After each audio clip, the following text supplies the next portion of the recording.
I'm Annette Gabbardy. I'm an owner of Annette Gabbardy Goldsmiths. We're based on Catherine Hill in Frome. Been trading for 23 years and we've been in these premises for 11. And the Frome is a fantastic place to be, so we're really happy to be here. We specialise in opals and diamond jewellery.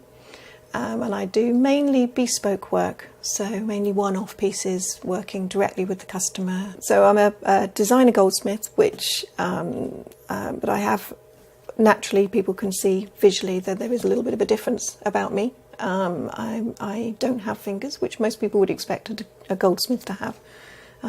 So that does usually create certain questions from people. So obviously making jewellery is very tactile and something you do with your hands.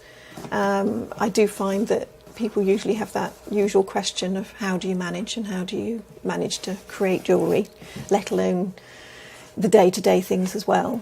And my answer to that really is that I tend to really look at people with fingers and think, well, how can you manage with fingers? Because they must get in the way. So it's just your own perspective of how you look at yourself, and for me, I was born like it. So I've never known any different, and I'm quite normal. I'm not disabled at all.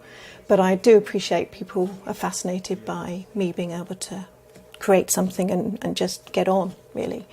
I've been blessed with having fantastic supportive family that have always encouraged me just to get out there and sort it and figure it out for myself, which is what I've done. And I think that's what a lot of people do when you've got a challenge.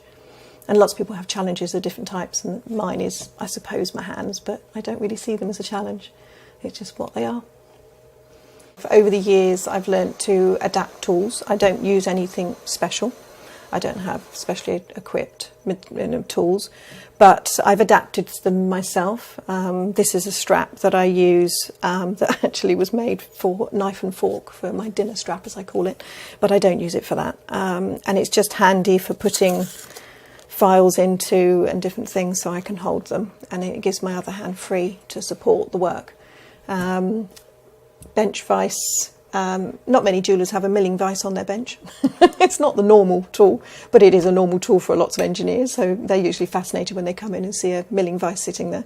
And I just had it adapted with slightly larger jaws so it'll hold more things the way I like things to be held. So you just find a different way of doing things, really, and tools around you, and my hands are very I've got sensitivity all the way through, so I can feel everything I'm touching. It's not that, I think a lot of people think that, and I've got quite a lot of movement within my hands, it really is just fingers I'm missing. So I've got the joints and movement, which means that I've got the dexterity to be able to hold small items. So children are fascinated and they'll ask, and actually I don't mind them asking because it's kind of nice. They need to learn at a young age that this is quite normal. And that this world is made up of all sorts of different types of people. So I think I quite like it when children ask, and I don't like it when the parents stop them from asking and they're all embarrassed, because I think they won't learn unless they ask the questions.